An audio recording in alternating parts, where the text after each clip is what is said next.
제목입니다. 룻기를 살펴보는데요. 룻기는 시대적인 배경을 우리가 먼저 살펴봐야 될 것 같습니다. 룻기는 사사들이 치리하던 때에 있었던 하나의 이야기입니다. 그러면 사사들이 치리하던 때에 언제쯤에 있었느냐? 정확하게 알 수는 없습니다. 그런데 우리가 먼저 4장 18절을 한번 보시게 되면 룻기 4장 18절이죠. 4장 18절에 보니까 여기 이런 말씀이 있죠. 베레스의 계보는 이러하니라. 베레스는 헤스론을 낳고 헤스론은 람을 낳고 람은 암미나답을 낳고 암미나답은 나손을 낳았고 나손은 살몬을 낳았다라고 하는데 그 다음에 이제 21절에 살몬은 보아스를 낳았다고 하죠. 이 살몬, 보아스 이렇게 이어지는데 이 살몬이라고 하는 사람은 이스라엘 백성들이 그 가나안을 정탐하죠. 처음에 12사람을 보내고 두 번째는 여호수아가 2사람을 보내는데 그 2사람 중에 한 사람이 바로 이 살몬이라는 사람입니다. 그리고 살몬이 보아스를 낳았다라고 이렇게 이야기하죠. 그래서 이 살몬이 보아스를 낳았다라고 이야기를 하는 거 보니까 아마도 이 보아스의 시기가 엘리멜렉, 오늘 읽었던 한 남자의 이름이 엘리멜렉이라는 사람이잖아요. 이 엘리멜렉이라는 사람과 동시대의 사람이었다라는 것들을 이야기하고 있죠. 그래서 이 살몬과 보아스가 실제로 이제 다시 한번 이제 이 부분을 살펴볼 거니까요. 살몬이 아버지고 보아스가 아들이라면 아마도 굉장히 초기에 일어났던 일이다. 그러니까 사사기가 시작되면서 굉장히 초기에 일어났던 하나의 사건이라는 것을 우리가 생각할 수 있습니다. 그런데 우리가 룻기를 보면서 그리고 이 전체 성경을 보면서도 마찬가지입니다. 꼭 생각해야 될 부분이 있죠.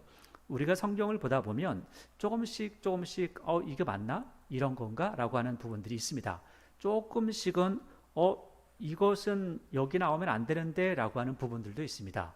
그래서 때로 어떤 사람들은 그 작은 부분들을 바라보고 나서 야, 성경에 뭐 오류가 많아 라고 생각하는 사람도 있고요. 때로는 그런 생각을 하면서 진짜 하나님의 말씀을 보기보다는 오류를 찾아가고 그 오류 가운데 신앙을 저버리는 사람들도 굉장히 많이 있습니다. 근데 오늘 룻기도 마찬가지로 우리가 좀 살펴봐야 될 부분이 있는데 그 부분이 바로 이 족보라고 하는 부분입니다. 이 족보를 보니까 좀 전에 읽었던 이 베레스의 계보를 우리가 쭉 보았죠. 21절까지 봤는데 21절에 살몬은 보아스를 낳았고 보아스는 오벳을 낳았죠. 오벳은 이새를 낳고 이새는 다윗을 낳았다라고 이렇게 이야기하고 있습니다. 그래서 이걸 조금 더 올라가 보면 이거 베레스 위로 조금 더 올라가면 베레스 위가 유다고요. 유다 위가 야곱이고 야곱 위가 이삭이고 이삭의 위가 아브라함이죠. 근데 이게 조금 더 생각을 해보면 이해가 조금 안 되는 부분들이 있습니다. 아브라함은 4,000년 전 사람이고 다윗은 3,000년 전 사람이거든요. 그러니까 아브라함부터 다윗까지의 시대는 14대다라고 이렇게 말씀하고 있습니다. 14대라는 거죠. 14대, 그러니까 아브라함, 이삭, 야곱 쭉 해가지고 다윗까지가 14대라는 겁니다. 그러니까 이 대수를 쭉 해서 보니까 한 1,000년 된다라고 이렇게 이야기하면 아마도 조금은 궁금증이 생길 겁니다. 야, 14대에 1,000년이면 이렇게 오랜 동안 사람들의 대수가 이렇게 오랫동안 걸렸단 말이야 라고 하는 거죠. 어쩌면 우리는 세대를 나눌 때 30세 정도로 나눕니다. 그래서 만약에 10대다라고 이렇게 하면 300년이 흘렀다라고 생각하는 경우가 보통은 그렇게 생각하죠.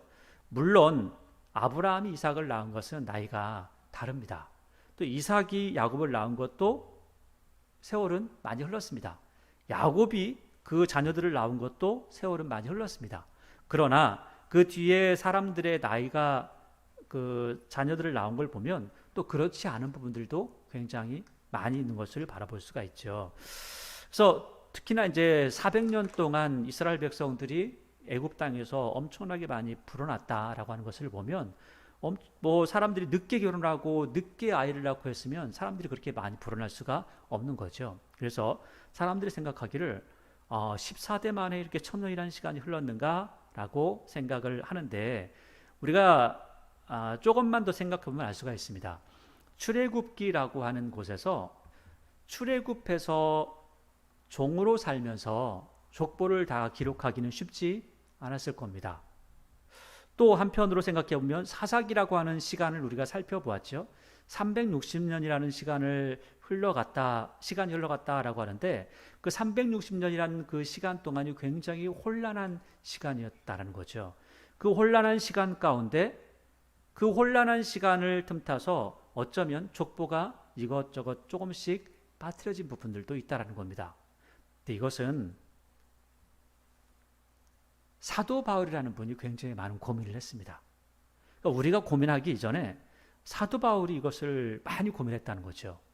그리고 사도 바울이 아무리 고민을 해봐도 보니까 이것은 이 족보 가지고 뭔가를 따지고 볶고 하게 되면 많은 문제를 일으킬 수가 있구나라고 하는 생각을 하게 된 거죠.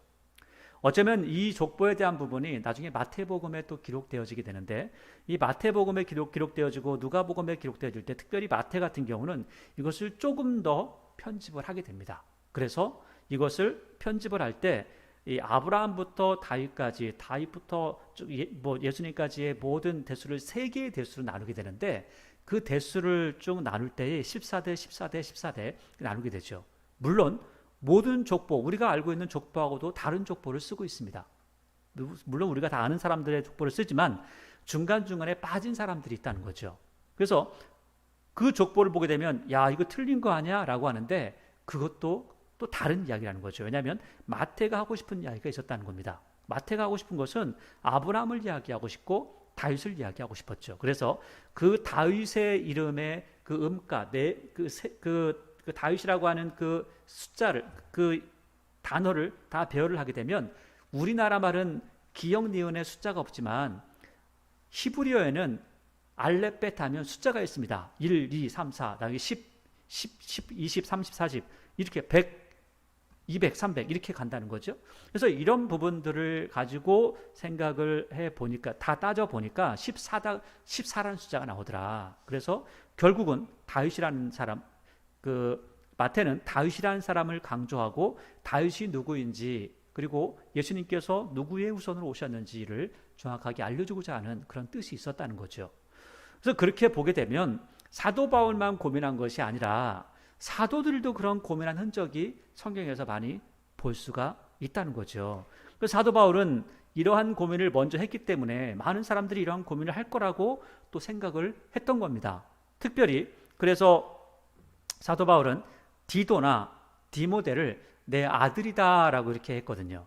그래서 디도나 디모데에게 편지를 쓸 때 이렇게 이야기하고 있습니다. 디도서 3장의 8절을 보니까, 이 말이 미쁘도다. 원하건대 너는 이 여러 것에 대하여 굳세게 말하라. 이는 하나님을 믿는 자들로 하여금 조심하여 선한 일을 힘쓰게 하려 함이라. 이것은 아름다우며 사람들에게 유익하니라. 그러니까 하나님의 말씀을 제대로 가르치고 그들에게 하나님이 누구신지를 알려주는 것은 굉장히 유익한데, 그러나 조심할 게 있다는 거예요. 그러나 어리석은 변론과 쓸데없는 변론은 하지 말아라 라는 것이고요. 그 다음에 족보 이야기와 분쟁과 율법에 대한 다툼은 피하라. 하나님의 말씀은 배우는 거지, 이걸 가지고 싸우고 볶고 지지고 하는 것은 다른 이야기라는 거예요. 그렇게 하면 안 된다는 거죠. 근데 여기에 특별히 무슨 이야기가 나오냐면 족보 이야기가 있다는 거예요. 족보 이야기. 족보 이야기를 하지 말라는 거예요. 왜냐하면 족보를 가지고 이것저것 따져보고 하면 그게 다 맞아서 하나하나 다 똑같이 갈 수는 없는 부분이다라고 하는 거죠. 때로는 할아버지하고 그 다음에 손주로 이어지면서 마치 아들과 아버지처럼 그렇게 기록되어지는 경우도 있다라고 하는 것을 이야기하는 겁니다. 물론 성경에서 그런 것들을 따로 이야기하지 않습니다. 그리고 아버지와 아들이다 이렇게 하는 경우도 많지 않습니다. 그냥 자손이다라고 하죠. 우리 번역에서는 아들이라고 하지만, 손자라고 하지만 실제로 원어에서는 자손이다라고 이렇게 이야기를 하고 있다는 겁니다. 그러니까 자손이라는 부분과 아들이라는 부분과 손자라는 부분은 전혀 다른 부분이죠. 똑같이 맥락은 있지만 다른 부분을 이야기하고 있다는 겁니다. 그 디모데에게 또 이야기하기를 디모데 1장에 보니까 내가 마게도냐로 갈 때에 너를 권하여 에베소에 머물라 한 것은, 이 디모데가 에베소에서 목회를 했거든요. 에베소에 머물라 한 것은 어떤 사람들을 명하여 다른 교훈을 가르치지 말며, 다른 교훈, 예수 그리스도 외에는 다른 걸 가르치지 말라는 거죠. 그러면서 신화와 끝없는 족보에, 이 당시에 사람들이 가지고 있는 생각이요, 신화가 있고 족보가 있습니다. 여러분, 실제로 여러분들이 신화를 보게 되면 엄청나게 많은 이야기가 있습니다. 아버지도 복잡하고요, 어머니도 복잡하고 자녀들도 복잡합니다.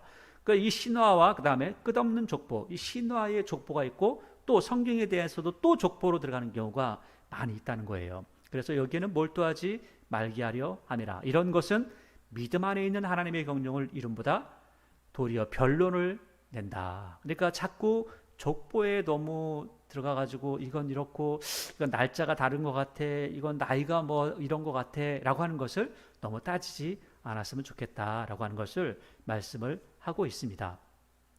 그러면서 오직 하나님의 말씀에 집중해야 된다라는 것들을 이야기하고 있는 거죠.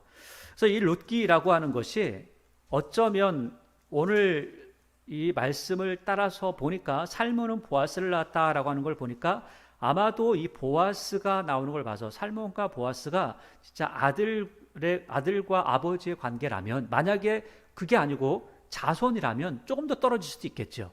그러나 아버지와 아들의 관계였다면 사사들이 치리하던 때에 굉장히 초창기였다라는 것들을 볼 수가 있는 거죠. 자, 그래서 1장 1절을 보니까 사사들이 치리하던 때에 흉년이 들었다라고 합니다. 자, 우리가 이 말씀을 보면서 사사기를 기억하는 게 좋습니다. 우리가 사사기를 보니까 사사기에서는요, 특별히 흉년에 대한 부분을 굉장히 강조하거나 이야기하지는 않았습니다. 그런데 그들에게 어떠한 하나님을 향한 사랑이 식어지고 또 우상 숭배하는 일이 벌어졌을 때 꼭 일어나는 사건이 있는데 외적들이 쳐들어오게 되죠. 외부의 사람들이 쳐들어와서 괴롭히는 모습을 볼 수가 있습니다. 그런데 나중에 보니까 그 이스라엘 백성들도 흉년이 들었다라고 하는 것들도 많이 이야기하고 있습니다. 그런 걸 보니까 사사들이 치리하던 때에 흉년이 들었다라는 것은 무엇을 이야기하고 있냐면 하나님께서 그들에게 징계를 주셨다라는 거예요. 그러니까 지금 남들이 쳐들어온 것도 아니고 흉년이 먼저 오는 겁니다. 흉년이 먼저 왔다는 것은 굉장히 가벼운 처벌이 왔다는 거예요. 굉장히 가벼운 징계가 왔다는 거죠. 자, 그런데 이렇게 징계가 되니까 유다 베들레헴의 한 사람이라고 합니다. 자, 그런데 여기서 여러분들이 꼭 주목해서 봐야 될 부분이 있습니다. 여기 보니까 어디 사람이라고요? 유다 사람인데 베들레헴의 사람이 있었다는 거예요.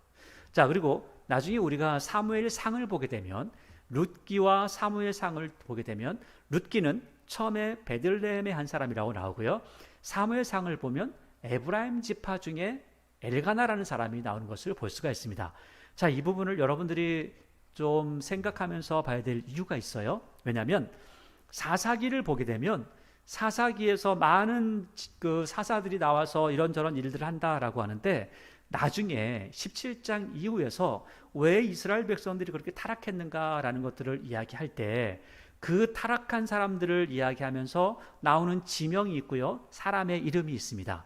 근데 그 지명과 사람의 이름을 보니까 처음에 그 미가라고 하는 사람의 집에 들어갔던 베들레헴 사람이 있고요, 그 베들레헴 사람의 이름을 나중에 보니까 요나단이라는 사람이었어요. 그리고 요나단이라는 사람은 모세의 손자였다라고 이렇게 이야기를 하고 있죠. 자, 그걸 보니까 베들레헴이라고 하는 지역에 얼마나 하나님을 섬기는 모습이 없었는지, 하나님을 알지 못하는 사람들이 그곳에 있었는지를 볼 수가 있다라는 거예요. 자, 그런데 오늘 또 어디에 대해서 이야기하냐면 베들레헴에 대해서 이야기한다는 거죠. 마찬가지로 사무엘상도 그렇습니다. 사무엘상에서도 사사기에서 어디를 이야기하냐면 에브라임 지파가 잘못됐다는 거예요. 에브라임 지파에 살고 있던 레위 사람이 베들레헴의 어떤 여자를 첩으로 얻었다라고 이야기를 합니다. 그러니까 에브라임 사람이 뭔가 문제가 있다는 거죠. 에브라임에 사는 사람들은 하나님을 섬긴 일이 별로 안 좋았다는 거죠. 왜냐하면 제사장조차도 그런 일을 했으니까 안 좋다, 안 좋았다라고 하는 것을 이야기를 하고 있는 겁니다. 자, 그런 상황 속에서 오늘 사무엘상에서 또 말하는 것은 에브라임 지파에서 그렇게 안 좋았는데 에브라임 지파에서 엘가나라는 사람이 신앙을 가졌다, 그런 이야기를 하는 거죠. 자, 그러니까 사사기에서 이야기는 베들레헴과 에브라임 지파를 룻기에서 또 사무엘상에서 좀 다른 부분을 또 이야기하고 있다는 겁니다. 좋은 부분을 이야기하고 있다는 거죠. 우리가 그 부분을 살펴보면서 사사기를 기억하면서 룻기와 사무엘상을 보게 되면 아하, 그렇구나, 그럴 수 있구나라는 것들을 볼 수 있습니다. 자, 1장 1절을 보니까 사사들이 치리하던 때였는데 그 땅에 흉년이 들었습니다. 이것은 하나님의 징계라고 하는 거죠. 하나님의 징계가 있는데 유다 베들레헴 한 사람이 그의 아내와 두 아들을 데리고 모압 지방에 갑니다. 자, 모압 지방에 베들레헴 사람이 갔습니다. 자, 그러면 이 부분을 우리가 한번 좀 살펴볼까요? 신명기 23장을 한번 보도록 하겠습니다. 한번 찾아보세요. 신명기 23장입니다. 구약 성경 297쪽입니다. 297쪽에 신명기 23장 3절을 보니까 이런 말씀이 있죠. 암몬 사람과 모압 사람 여호와의 총에 들어오지 못하리니 그들에게 속한 자는 10대뿐 아니라 영원히 여호와의 총에 들어오지 못하리라. 그 이유가 뭐냐면 그들은 너희가 애굽에서 나올 때에 떡과 물로 너희를 길에서 영접하지 아니하고 메소포타미아의 부돌 사람 부올의 아들 발람에게 뇌물을 주어 너희를 저주하게 하려 하였으나 내 하나님 여호와께서 너를 사랑하심으로 내 하나님 여호와께서 발람의 말을 듣지 아니하시고 내 하나님 여호와께서 그 저주를 변하여 복이 되게 하셨다. 내 평생에 그들의 평안함과 형통함을 영원히 구하지 마라. 에돔 사람도 애굽 사람도 들어오는 거 문제가 안 돼. 3, 4대 오면 다 들어와. 그런데 암몬과 모압은 안 돼 라고 이렇게 말씀하고 있다는 거죠. 자, 그런데 룻기 다시 돌아와서 보니까 1장 1절에 마지막에 이 사람들이 어디로 갔냐면 모압 지방에 가서 살았다는 거예요. 자, 그러니까 지금 이 사람들이 도망을 갔는데 흉년이니까 도망을 갔다는 거죠. 도망을 가서 거기에서 살더라는 거예요. 자, 그런데 여기에 도망갈 때 그냥 내 있는 거 잠깐 갔다가 좀 쉬었다가 온다라고 하는 그런 마음도 아니었어요. 왜냐하면 나중에 이 나오미가 그런 말을 합니다. 내가 풍족하게 나갔다가 지금 완전히 빈털터리가 되어서 들어왔다라고 이야기를 하죠. 그걸 보니까 자기 가지고 있던 것들을 다 팔고 그리고 갔다는 거죠. 많은 돈을 가지고 갔다는 거죠. 자, 이렇게 도망을 갔는데 도망갈 때 많은 것들을 가지고 도망간다는 겁니다. 여러분, 사람들의 반응이 참 그렇습니다. 내가 혼날 때, 내가 뭔가 징계를 받을 때, 특별히 하나님께 그렇습니다. 징계를 받을 때 순위 잘 받으면, 그리고 하나님께로 잘 돌이키면 얼마나 좋을까요? 많은 사람들이 만약에 내가 이건 내가 하나님께 징계를 받는 거야. 내가 아무래도 이러이러한 것들을 잘못했고 하나님을 섬기는 일에 게을리했던 모습이 있기 때문에 그래서 내가 하나님께 징계를 받는 거야 라고 한다면 하나님께 순위 돌아오면 될 텐데 그렇지 못한 경우가 굉장히 많이 있다는 거죠. 그래서 히브리서 12장은 이렇게 이야기하죠. 하나님께서 너희를 자녀로 삼지 않으셨냐, 아들로 삼지 않으셨냐. 그러니까 하나님께서 때리신다면 잘 봐줘. 그리고 잘 돌이켰으면 좋겠어 라고 이야기하는 거죠. 그래서 이렇게 이야기합니다. 또 아들들에게 권하는 것 같이 너희를 권면하신 말씀도 잊었도다. 이랬을 때 내 아들아 주의 징계하심을 경히 여기지 말며 그에게 꾸지람을 받을 때 낙심하지 말라. 주께서 사랑하시는 자를 징계하시고 그가 받아들이는 아들마다 채찍질하심이라 하였으니.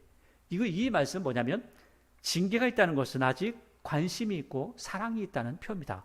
그러니까 지금 흉년이 들었다는 것은 징계고요. 징계가 있다는 것은 아직 하나님께서 이스라엘을 향한 사랑을 거두지 않으셨다는 거죠. 징계가 없이 그냥 사랑하는 마음이 없으면 그냥 죽여버리면 됩니다. 제일 편한 방법이죠. 그 징계한다는 것은 제발 돌아와라 라고 하는 거죠. 계속해서 권면하시는 것과 똑같습니다. 근데 순위 맞고 돌아오면 참 좋을 텐데 사람들이 반항을 하죠. 더 때려. 어떤 사람들은 맞으면서 묵살하기도 하죠. 아이고, 이 정도는 내가 이길 수 있지라고 하죠. 어떤 사람은 막 도망 다닙니다.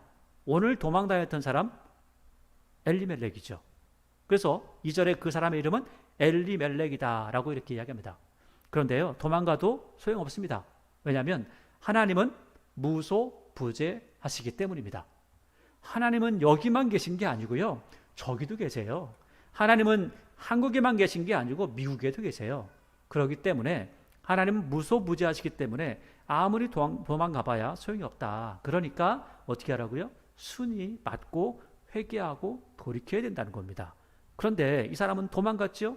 그 도망간 사람이 어떻게 됐는가라는 것들을 우리가 보면 아하, 우리는 어떻게 해야 되겠구나라는 것들을 알 수가 있겠죠. 2절을 보니까 그 사람의 이름은 엘리멜렉이요, 그 아내의 이름은 나오미요라고 합니다. 엘리멜렉, 나오미, 그의 두 아들의 이름은 말론과 기론이니 유다 베들레헴 에브랏 사람이더라. 베들레헴 에브랏이라고, 베들레헴과 에브랏 하면 여러분들이 잘 알고 있는 것이죠. 다윗의 고향입니다. 베들레헴. 그래서 사사기도 그렇고 룻기도 그렇고 이 부분을 보니까 아마도 다윗이 아마 그 안에 다윗을 약간 염두에 두고 썼던 부분들이 조금 더 중심에 두고 썼던 부분들이 있지 않을까라는 생각이 듭니다. 근데 베주다 베들레헴 사람들이더라. 그들이 모압 지방에 들어가서 거기 살았더라. 그러니까 모압에 들어가 살았는데 그 사람의 이름이 엘리멜렉이라는 거죠. 이 사람 이름의 뜻은 참 좋습니다. 하나님은 나의 왕이시다. 좋죠. 이 아내의 이름 나오미도 마찬가지예요. 기쁨이 있다. 우리말로 하면 희순이라고 하는 거죠. 근데 그 두 아들의 이름은 좀 다릅니다. 그 두 아들의 이름이 첫째는 말론이고 기론인데 첫째는 병약하다. 기론은요, 쇠약하다 이런 뜻을 가지고 있어요. 약하다. 굉장히 약하고 낭비가 된다. 뭐 이런 뜻도 가지고 있는데 약하다. 자, 그러니까 아마도 이 말론과 기론이라는 사람은 아마도 진짜 이름이다라고 생각하기보다는 빨리 죽은 것을 생각하면서 이 사람들이 아마도 병약하고 쇠약했기 때문에 빨리 죽지 않았나라고 하는 이러한 뜻을 담고 있지 않나 이 생각이 들기도 합니다. 물론 진짜 이름일 수도 있습니다. 말론과 기론이라는 거죠. 그래서 3절을 보니까 나오미의 남편 엘리멜렉이 죽었습니다. 왜 죽었는지, 어떻게 죽었는지 아무런 내용도 나오지 않아요. 그런데 죽었습니다. 나오미와 그의 두 아들이 남았는데, 그러니까 그 아이들이 결혼하기 전에 남편은 죽었고요. 그리고 아직 돈이 있으니까 그래서 그 돈을 가지고 모압 여자 중에서 아내를 맞이했습니다. 원래는 결혼하면 안 되는 거였죠. 자, 그런데 하나님의 말씀은 잘 들어야 됩니다. 하나님께서 너 하지 마, 너 나한테 오지 마, 절대 오지 마, 너 회개하지 마 한다고 해서 회개 안 하면 미련한 거죠. 하나님은 회개하면, 돌이키면 다 받아주십니다. 내가 절대 싫어라고 해도 하나님께서는 회개하는 자를 절대 외면하지 않습니다. 근데 4절을 보니까 그들은 모압 여자 중에서 그들의 아내를 맞이하였는데 하나의 이름은 오르바고요, 하나의 이름은 룻입니다. 그래서 여기에 보니까 오르바 먼저 이야기하고 룻 이야기하니까 오르바가 첫 번째고 첫째 며느리고 룻이 둘째 며느리인가 보다라고 생각을 하거든요. 그렇지 않습니다. 여기서 이야기하는 것은 오르바라는 사람이 첫째여서 그것이 아니라 룻이라는 사람이 더 중심에 있기 때문에 더 중요한 사람, 내가 뒤에 이어갈 사람이 누구냐면, 말을 이어갈 사람이 누구냐면 룻이야라는 것을 이야기하는 겁니다. 이것은 히브리 사람들이 쓰는 그 화법입니다. 그래서 5절에 말론과 기론이, 그래서 말론과 기론, 계속 말론과 기론 이야기하죠. 말론과 기론, 그래서 말론이 첫째고 기론이 둘째입니다. 두 사람이 다 죽었습니다. 그러니까 지금 결혼하고 나서 바로 둘 다 한꺼번에 죽은 것 같습니다. 굉장히 약했다는, 그 약해서 죽었는데, 여러분 약해서 모든 사람이 다 죽습니까? 그러지 않죠. 그들에게 하나님의 징계가 있다는 거죠. 이 여인은 두 아들과 남편의 뒤에 남았더라. 그러니까 남자들은 다 죽고 여자들만 살았습니다. 보니까 나오미라고 하는 사람, 그러니까 새롭게 결혼에 들어온 이 며느리들 말고 나오미라는 사람을 보니까 나오미는요, 하나님을 믿는 믿음을 저버렸습니다. 그러기에 모압 땅으로 왔죠. 그리고 또 하나님을 향한 소망과 또한 자녀들을 보고 남편이 있기에 소망이 있습니다. 그리고 그들을 사랑했죠. 함께 사랑했던 모습이 있는데 믿음은 저버렸고 소망과 사랑은 다 사라져 버렸습니다. 그리고 이 두 여인하고 함께 살게 되는 거죠. 그래서 이 5절까지 내용이요, 사사들이 치리하던 때에 밖에 나갔다가 다 죽었다라고 하는 내용으로 굉장히 빠르게 진행이 되어지는데, 그럼에도 불구하고 이 안에는 굉장히 많은 내용들이 나와 있고요. 하나님께서 어떤 분이신가, 그 하나님 말씀에 순종하지 않았을 때 어떠한 징계가 있는가, 그리고 또 그 징계에 화답하지 않았을 때에 또한 그들에게 얼마나 많은 고통과 힘든 삶이 있는가라는 것들을 이야기하고 있습니다. 이렇게 많은 힘든 일을 당하고 보니까 남편이 죽었을 때는 그런가 보다라고 끝났는데, 또 그 자녀들이 다 죽고 이제 그 며느리들만 남으니까 이 나오미로서는 어찌 할 수가 없는 거죠. 그래서 내가 어쩔 수 없구나, 하나님께로 돌아가야 되는구나. 이게요, 창피하고 뭐하고 다 필요 없습니다. 내가 사는 방법을 찾아가는 것이 굉장히 중요한 거죠. 그런데 그 중에 그거라도 찾아온다면, 창피해서 못 가라고 한다면 그것도 미련한 거죠. 오히려 그것 때문에 하나님을 만나고 소망을 볼 수 있는, 소망을 만날 수 있는, 또 사랑할 수 있는 존재를 만들어갈 수 있는 그런 기회가 됐다는 거죠. 6절을 보니까 그 여인이 모압 지방에서 여호와께서 자기 백성을 돌보시사 그들에게 양식을 주셨다 함을 듣고 이에 두 며느리와 함께 일어나 모압 지방에서 돌아오려 하여. 그러니까 지금 거기에 흉년이 들어서 먹을 게 없었다라고 했는데, 이제는 흉년이 끝나고 다시 하나님께서 회복시키셨다라는 거죠. 여러분, 이건요, 여기서 하나님께서 뭐 신명기 이렇게 말씀하셨다 가기 전에 사사기 전체 내용을 보니까 하나님 말씀을 순종하고 하나님을 섬기게 되면 어떠한 일이 있어요? 풍요로움과 기쁨이 있었다는 거죠. 그러나 하나님을 섬김이 없었다면 하나님께서 징계하셨다는 것이 계속해서 반복되어서 나오고 있습니다. 근데 이 이야기가 사사기 안에서 진짜 이런 일이 있었지라는 것들을 우리는 볼 수가 있는 거죠. 그런데 돌아오려 하는데 7절, 있던 곳에서 나오고 두 며느리도 함께 유다 땅으로 돌아오려고 길을 가다가, 그러니까 짐을 다 싸가지고 아마 어머니는 어머니대로 또 며느리는 며느리대로 짐을 쌌을 겁니다. 그리고 나서 다 오게 되는 거죠. 오는데 오면서 나오미가 8절에 나오미가 두 며느리에게 말하는 겁니다. 딱 갈래길이 있었을 것 같아요. 갈래길에서 딱 서가지고 이야기하는 거죠. 얘들아, 내가 너에게 꼭 할 말이 있다 라고 하면서 하는 거죠. 그래서 8절에 나오미가 두 며느리에게 이르되 너희는 각기 너희 어머니의 집으로 돌아가라. 너희가 죽은 자들과 나를 선대한 것 같이 여호와께서 너희를 선대하시기를 원하며 여호와께서 너희에게 허락하사 각기 남편의 집에서 위로를 받게 하시기를 원하노라 하고 그들에게 입맞춤에 그들이 소리를 높여 울며. 그러니까 지금 나오미가 쭉 오다가 아마 갈림길이 딱 됐을 때, 나는 이쪽으로 간다, 너는 저쪽으로 가라 라고 했을 것 같아요. 그럼 왜 처음부터 집에서 너 가라 이렇게 하면 서로가 참 그렇죠. 그런데 갈림길에서 너는 저기 가라, 나는 이쪽으로 갈 거다 라고 이렇게 한 겁니다. 그러니까 서로 헤어지기 참 좋게 그렇게 그런 기회를 만들어 놓은 것 같습니다. 그리고 나서 뭐라고 하는 거냐면, 네가 나를 이렇게까지 죽고 네 남편이 죽었는데 바로 도망가지 않고 계속해서 나와 함께 있었던 게 참 고맙다. 이제는 너도 남편을 얻어서 사랑을 받고 살았으면 좋겠다라고 하죠. 그러니까 두 사람이, 또 이 세 사람이 소리를 높여 울었다라고 이야기합니다. 그동안 참 울지 못했을 텐데 굉장히 서러워서 그래서 울음을 울었던 것 같습니다. 근데 10절에 나오미에게 이르되, 그러면 이 두 며느리가 그런 거예요. 아닙니다, 어머니. 우리는 어머니와 함께 어머니의 백성에게 가겠습니다. 내가 시집 왔으니까 이제는 어머니를 따르겠습니다 라고 하는 거죠. 그러니까 11절에 나오미가 이르되 내 딸들아 돌아가라. 너희가 어찌 나와 함께 가려느냐. 내 태중에 너희의 남편 될 아들들이 아직 있느냐. 그러니까 지금 나는 아이를 가지지 않았어. 이렇게 하는 거죠. 내 딸들아 되들어가라. 나는 늙었으니 남편을 두지 못할지라. 가령 내가 소망이 있다 말할지라도 오늘 밤에 남편을 둬 아들을 낳는다 하더라도 너희가 어찌 그들이 자라기를 기다리겠으며 어찌 남편 없이 지내겠다고 결심하겠느냐. 내 딸들아 그렇지 아니하니라. 여호와의 손이 나를 치셨으므로 나는 너희로 말미암아 더욱 마음이 아프도다 하매. 보니까 이런 거하고 똑같습니다. 여러분들이 유다라고 하는 사람을 아시죠? 유다라고 하는 사람이 세 아들이 있습니다. 첫째가 결혼을 했습니다. 죽었습니다. 엘이라고 하는 친구였는데 죽었습니다. 죽으니까 둘째 아들을 그 며느리에게 들여보냅니다. 그리고 나서 그 며느리가 둘째 아들의 씨를 받도록 아들을 낳도록 합니다. 그런데 그 둘째 아들이 못된 짓을 했죠.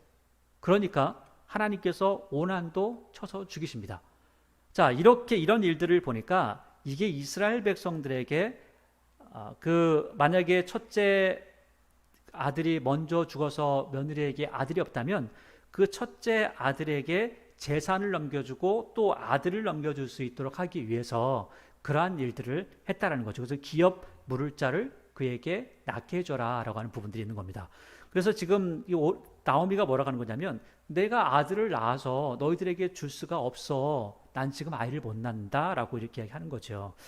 자, 이런 이야기를 쭉 하니까 이런 이야기를 하면서 나오미가 이렇게 다시 한번 이야기합니다. 13절 중간쯤에 보니까 여호와의 손이 누구를 치셨어요? 나를 치셨다. 그러니까 지금 나오미는 알고 있는 겁니다. 여호와의 손이 나를 치셨다는 거예요. 알고 있어요. 그러니까 지금 여기로 돌아오기로 작정한 뒤로부터 나오미는 하나님을 원망하는 것이 아니라 내가 맞을 짓을 했어 라고 하는 거죠. 내가 맞을 짓을 했는데 지금 그 고통을 당하는 것은 바로 너희들이구나 라고 인식을 하는 거죠. 여러분, 우리나라 시어머니들과 참 다른 부분이죠. 내가 잘못해서 너희들이 힘들구나. 우리 시어머니들 같으면 들어올 게 잘못 들어와가지고 꼭 그러죠.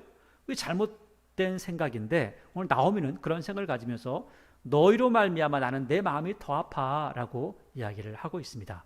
14절에 그들이 소리를 높여 울더니 오르바는 도망가 버렸죠. 굿바이 하고 그리고 입 맞추며 롯은 그를 붙쫓았더라. 그러니까 그 시어머니를 꼭 붙잡았다는 거죠. 나오미가 또 이르되 보라 내 동서는 갔잖아.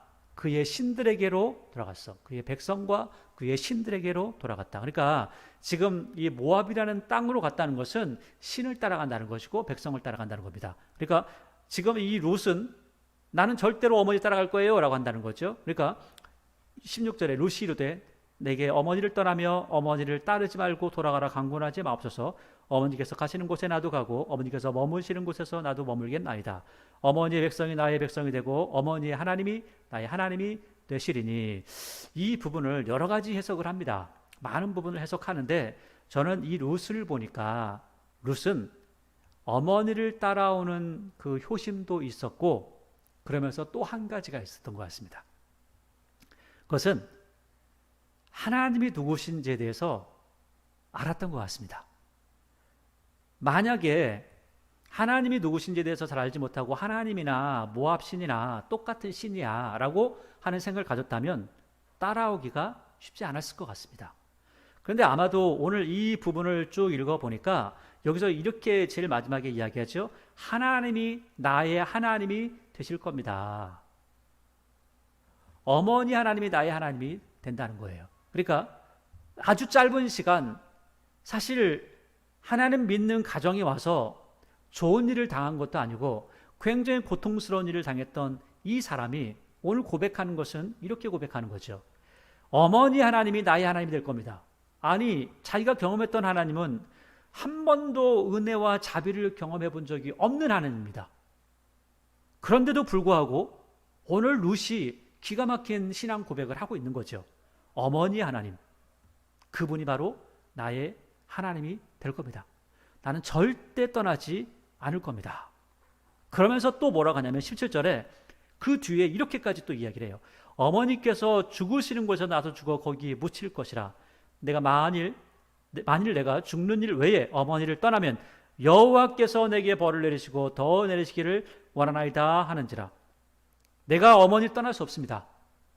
그리고 어머니를 떠나면 하나님께서 내게 벌을 내리실 겁니다. 뭐 다른 신들이 아니죠.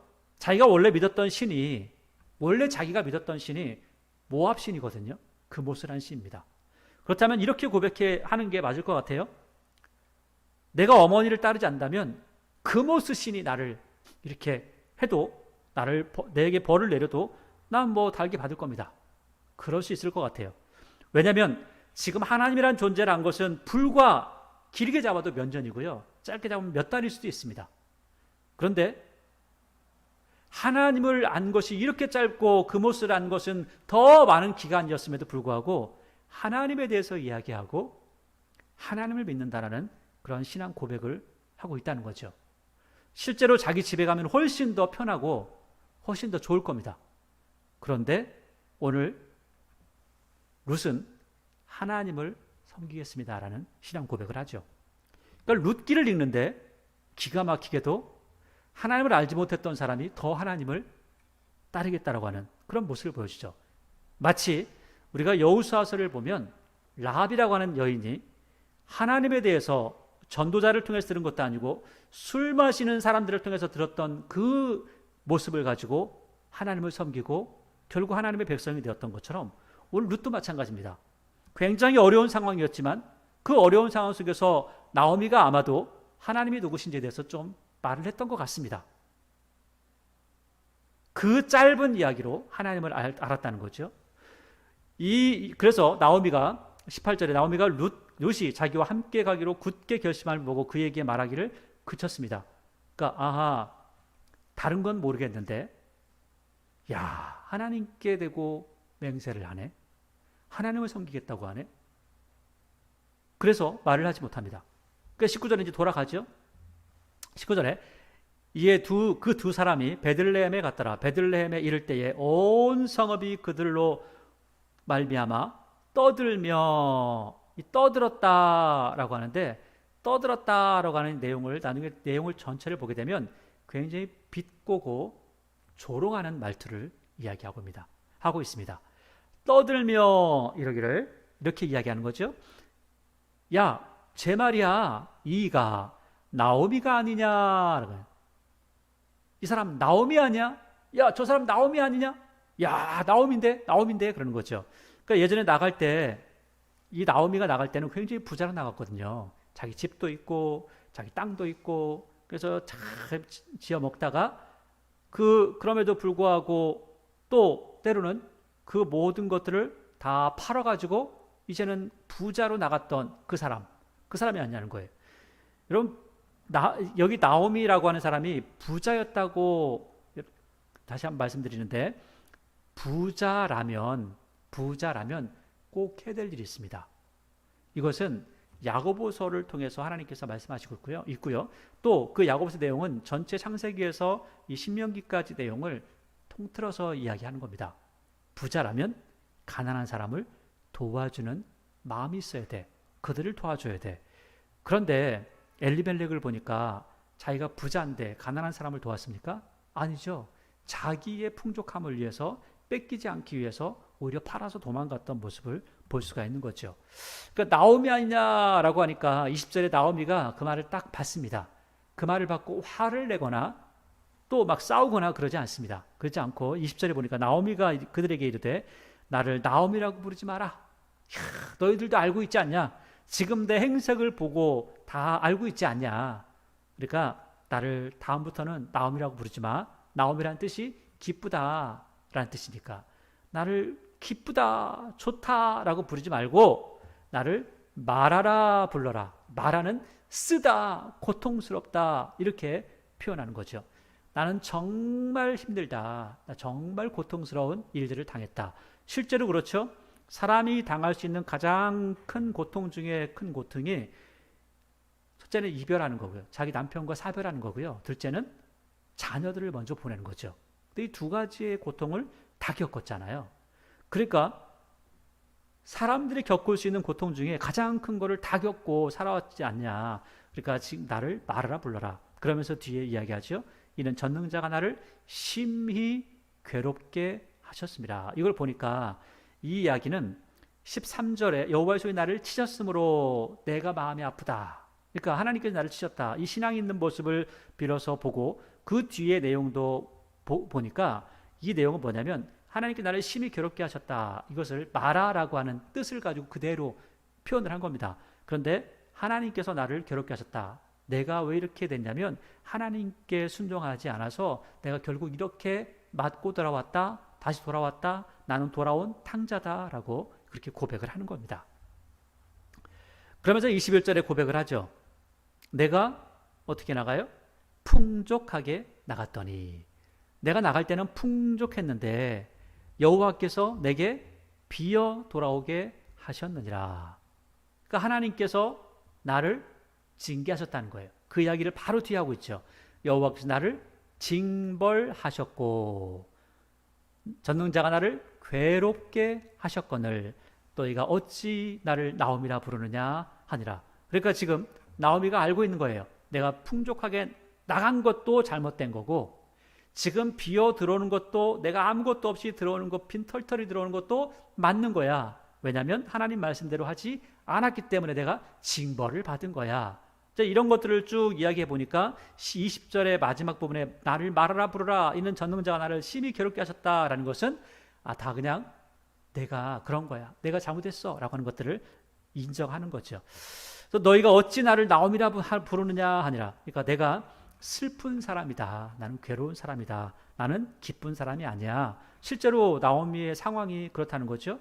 그러니까 나오미가 이제 자기 자신의 모든 위치, 자기 자신의 잘못을 회개하고 돌아왔다라는 것들을 우리가 이 사람이 하는 말을 통해서 볼 수가 있다는 겁니다.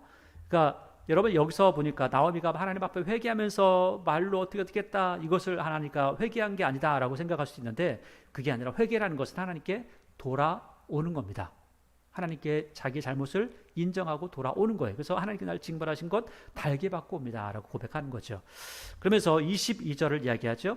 나오미가 모압 지방에서 그의 며느리 모압 여인 룻과 함께 돌아왔는데 그들이 보리 추수 시작할 때에 베들레헴에 이르렀더라. 그러니까 이 사람들이 다시 돌아온 곳은 베들레헴이라는 곳이고 베들레헴에 돌아오는 그 시점은 언제냐면 보리 추수할 때쯤이라는 거예요. 그래서 보리 추수를 가장 먼저 하게 되면 가장 먼저 뭘 하냐면 하나님 앞에 초실절 제사를 드립니다. 그 초실절 제사를 드리고 그리고 나서 보리 추수 다음에 밀 추수를 하게 되면 그러니까 보리 추수는 한 3월 초 정도부터 시작을 하죠. 그러니까 보리 추수하니까 3월 초 하면 3월 말 정도 하는데 3월 말 하면 우리는 그렇게 생각하죠. 우리나라 3월 말에 보리 추수라나? 그게 아니고요.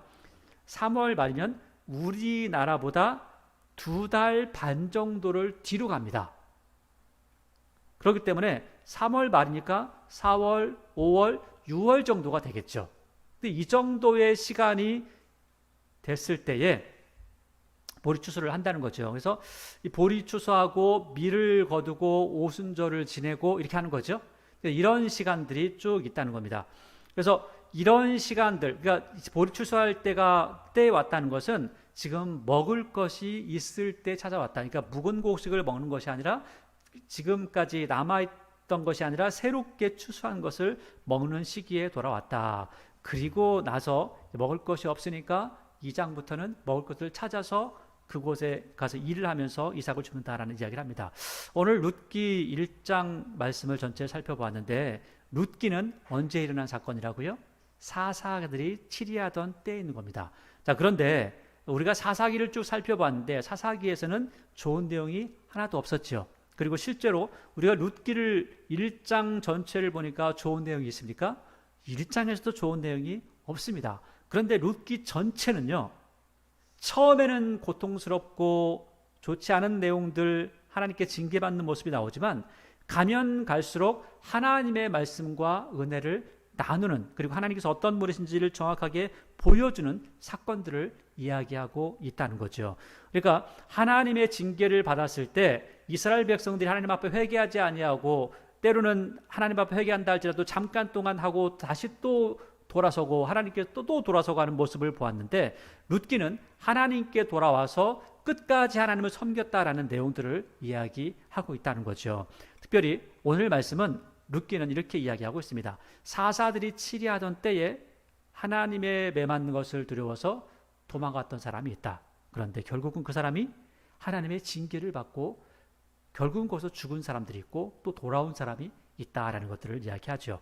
여러분 계속해서 룻기를 이어갈 것이지만 오늘 하나님께서 말씀하시고 때로 우리의 삶 가운데 어려움이 있다 할지라도 때로는 하나님의 은혜와 사랑이 우리를 덮은 것 같다가도 때로는 모든 것들이 사라진 것 같다 할지라도 오늘 룻이 그러했던 것처럼 오늘 나오미가 그랬던 것처럼 하나님을 따르겠습니다. 하나님 바라보겠습니다.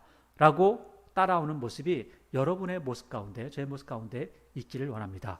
그러할 때 우리에게 소망이 있습니다. 그러할 때 우리에게 기쁨이 있습니다. 그러할 때 하나님께 주신 말씀에 능력이 있다는 사실이죠. 항상 그 은혜와 사랑 안에서 머무는 여러분과 저의 모습이 되기를 원합니다.